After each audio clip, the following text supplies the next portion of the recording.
Fala pessoal, tudo bem? Eu sou o Lucas da Lux Auto. Vou estar falando um pouquinho com vocês aí sobre a reforma tributária, sobre os impactos, né, práticos da reforma tributária nas empresas, né, principalmente para as oficinas também aí do segmento, né, dos reparadores automotivos. A gente vai falar um pouco nesse momento aqui sobre as leis, sobre os artigos, o que que muda, o que que não muda, o que que mantém igual, né, nessa primeira parte. E depois a gente vai ter outras partes aí durante a, esse pequeno aí treinamento, né? Então, a primeira parte que vai ser sobre os impactos práticos, né, da reforma tributária para as empresas e oficinas mecânicas, né, o segmento reparador automotivo. A reforma tributária ela foi necessária, né, principalmente para corrigir algumas ineficiências de um sistema tributário bastante complexo, que o nosso sistema tributário hoje ele é bem complexo, bastante burocrático e bastante confuso, né? E ela foi uma discussão de mais de 40 anos, pessoal. Então não é uma coisa que foi feita da noite para o dia, né? Levou aí uma discussão de mais de 40 anos aí até chegar hoje a reforma ser aprovada, né? A reforma tributária em si teve altos e baixos, então ela teve muito vai e volta, vai para o Congresso, analisa a constitucionalidade, vê se não está ferindo nenhum outro artigo da Constituição, assim por diante, né? Aí tem a comissão que analisa a proposta, depois vai para o plenário da Câmara, todos têm que votar, assim por diante, vai e volta. Aí pedem para mudar uma coisinha que volta para a comissão, depois volta para o plenário da Câmara. Depois que passa na Câmara, vai para o Senado, daí o Senado analisa, verifica com a comissão, muda, faz propostas, melhorias, reduz coisas, altera ou não, retorna isso e assim vai indo, pessoal, até ser aprovado no Senado. Depois que é aprovado no Senado, legal, aí vai para promulgação, né, pelo presidente mesmo, né? Daí só assim ela é efetivada, né? Então levou bastante tempo aí para chegar nessa etapa, não foi algo que foi rápido, né? Então teve muita discussão nesse sentido, né? Ida e volta, né? Então ocorreu bastante vezes. Uma coisa importante, pessoal, que a gente fala sobre reforma tributária é que tem alguns artigos lá que não mudam, tá bom? Exemplo, o artigo 145, ele continua válido, pois ele define os tipos de tributos, né? Impostos, taxas, contribuições, e que não vão mudar com a reforma tributária, tá bom? Então tem algumas coisas que se mantêm como é hoje. É, Vocês vão ver que vai continuar IPTU, vai continuar algumas taxas das prefeituras normal, isso não vai mudar tanto.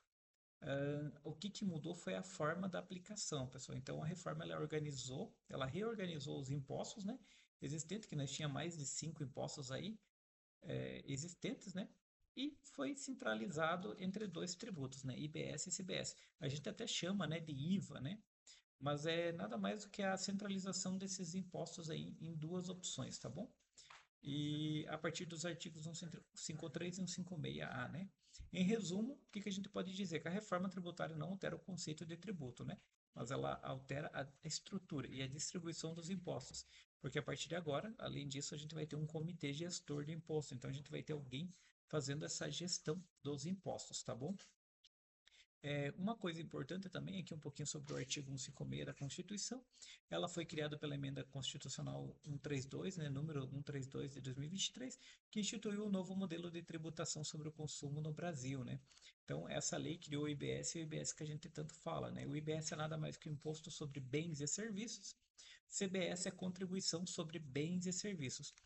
Ele estabelece um IVA dual, então em vez de em vários outros países a gente ouve falar do IVA apenas, né, como imposto único, né, imposto de valor agregado, já que no Brasil esse IVA foi dividido em dois segmentos, né, que é o imposto sobre bens e serviços e a contribuição sobre bens e serviços. Então, com tributação no destino, não cumulativa plena, uma coisa que é importante saber, ela não vai ser cumulativa plena. A legislação é uniforme, ou seja, eu não vou ter uma legislação para cada estado, para cada município, então ela vai ser centralizada, né?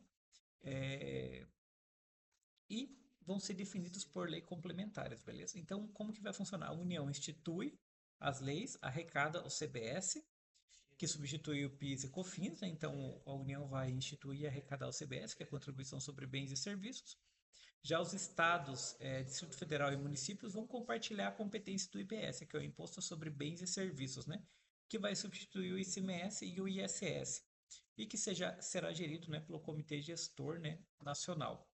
Todos os entes vão seguir uma legislação única, então uma coisa importante, não vai ter uma legislação tipo Santa Catarina, Paraná, São Paulo, Brasília, não, vai ser uma uma legislação única. Parte boa da reforma tributária é que ela vai ser centralizada a legislação.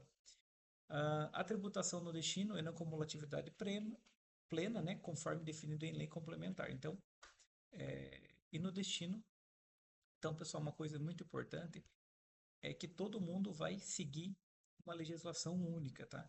Então, a tributação vai ser no destino e não no destino. Ou seja, se eu prestar serviço aqui, vamos imaginar, eu tô falando aqui de Videira, né?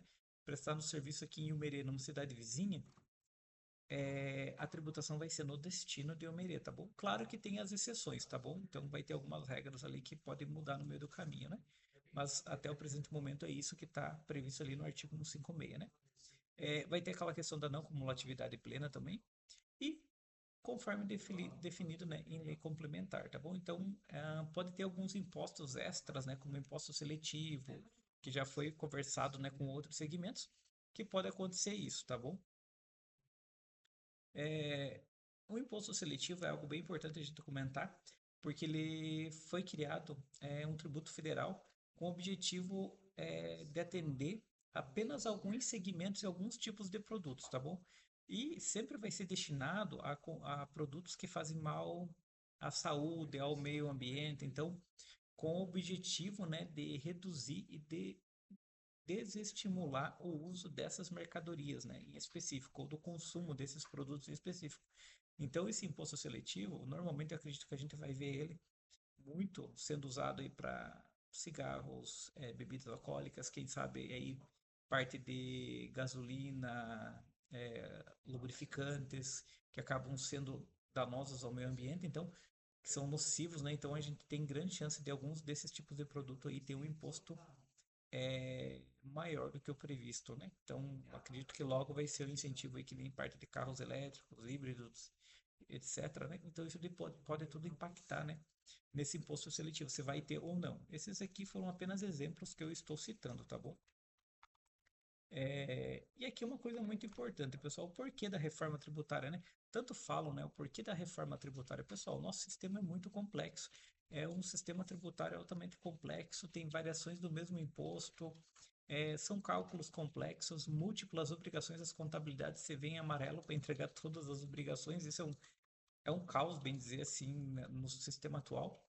É, o objetivo da reforma tributária é melhorar isso, esperamos que realmente melhore, né? Tá todo mundo contando com isso, né? Porém, a gente sabe que já foi criado algumas exceções, algumas coisas assim que já podem gerar uma certa dificuldade, né?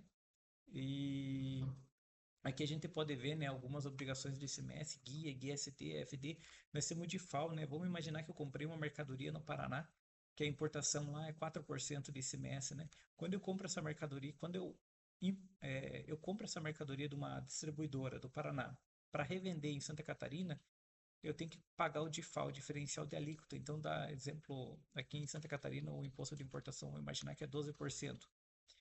Quando eu trago essa mercadoria para Santa Catarina para me revender, eu vou ter que pagar a diferença de 8% ali para ficar competitivo dentro do mercado de Santa Catarina. Ou seja, para que a importação, para quem importar fora de Santa Catarina, seja o mesmo que para quem importa dentro de Santa Catarina. Aquela questão da competitividade, né? Então, isso acaba gerando legislações em paralelo, né? Legislação somente de Santa Catarina, somente do Paraná, assim por diante, outros estados, né, como Mato Grosso, Espírito Santo, assim por diante.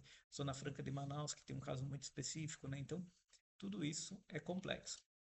Segundo o Banco Mundial, para vocês terem uma ideia, que faz toda essa parte de informações, né, que faz esse controle, né, uma empresa no Brasil, uma empresa média, de tamanho médio, pequeno a médio, e gasta em aproximadamente 2.600 horas ano somente com obrigações tributárias. Então, é muito tempo gasto somente para atender legislação. É mais que o dobro do segundo pior país do ranking, então é bastante tempo, né?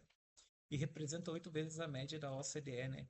Evidenciando a complexidade do sistema atual, né? Então isso é bem complexo. E pessoal, esse seria o final da parte 1 aí do nosso pequeno treinamento aí sobre a reforma tributária. Espero que eu consiga contribuir com vocês e auxiliar vocês aí para conhecer um pouquinho melhor aí sobre a reforma tributária. Fico à disposição, qualquer coisa, estamos aí, pessoal. Até a próxima.